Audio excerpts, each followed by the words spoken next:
Hi everyone, I'm Anika and I'm an instructor with Competitive Kids STEM.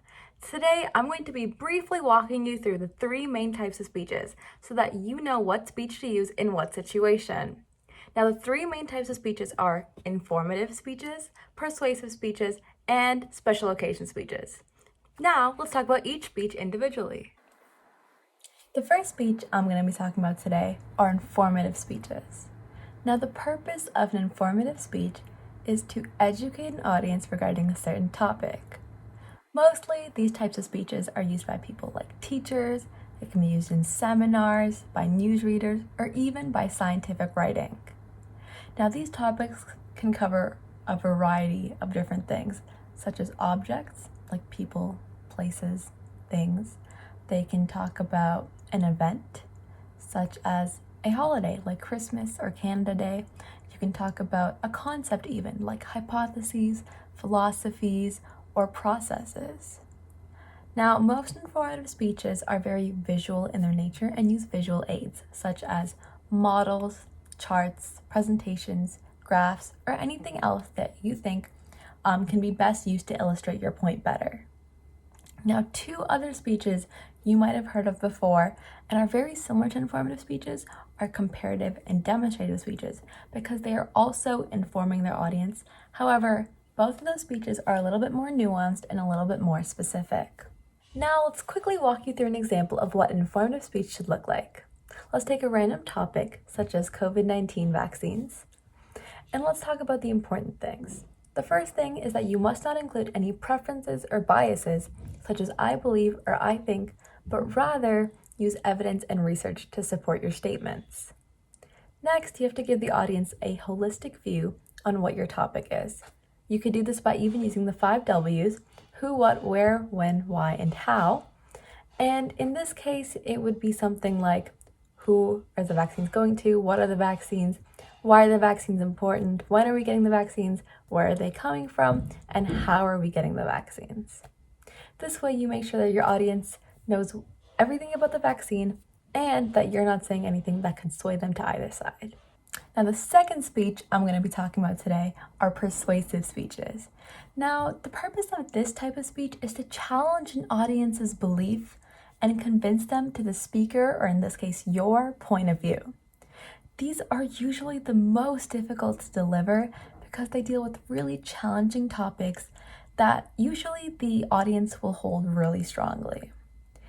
Usually these speeches can be around fact, value, or even policy, and you'll see these types of speeches a lot in things such as sales, promotions, advertisements, etc. Now, using the same topic that we used before, the COVID-19 vaccines, I want to give you an example of what a persuasive speech should look like. The two sides in this case would be, are you pro-vaccine? Do you support the vaccine? Or do you not support the vaccine? Are you anti-vaccine?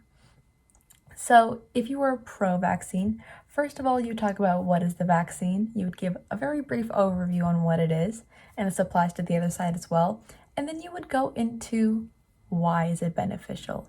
You talk about the benefits, you talk about the COVID vaccination rates in the world and how they're doing, how the COVID rates have gone down since people have been vaccinated. You would cover all of these topics and really, really push the audience towards the fact that look at how great these are.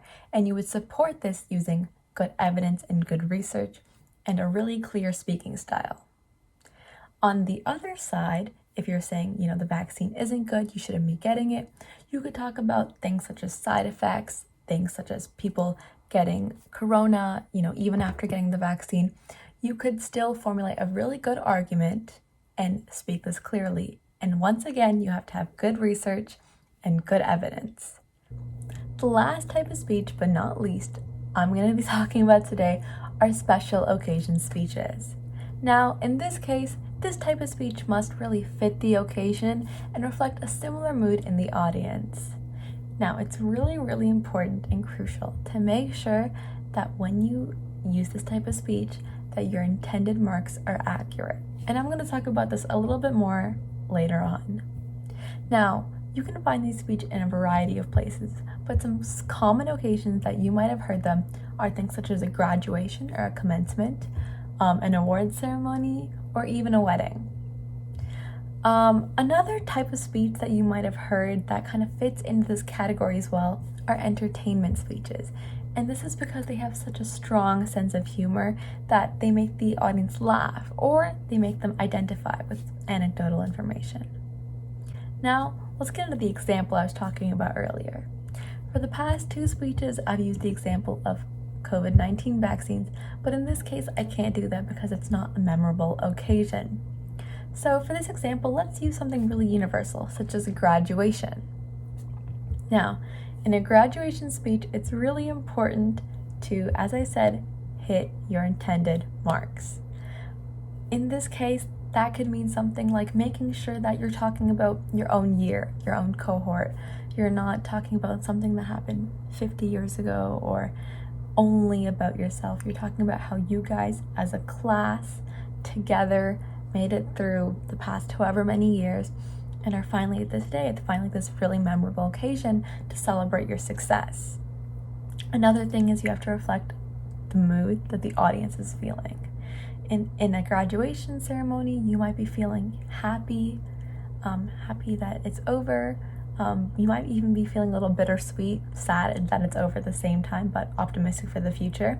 And it's important to reflect those things in your speech rather than be super, super sad and make everyone feel bad and kind of dampen the mood of the occasion, or only talk about yourself and be really self-centered, be like, yeah, I'm finally getting out of here, when you're not really talking about the memories that you and your classmates made along the way.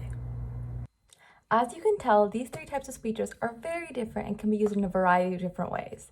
We hope you learned what speech to use and when to use it. Be sure to check out our website for any additional information and email us if you have any questions. Thank you!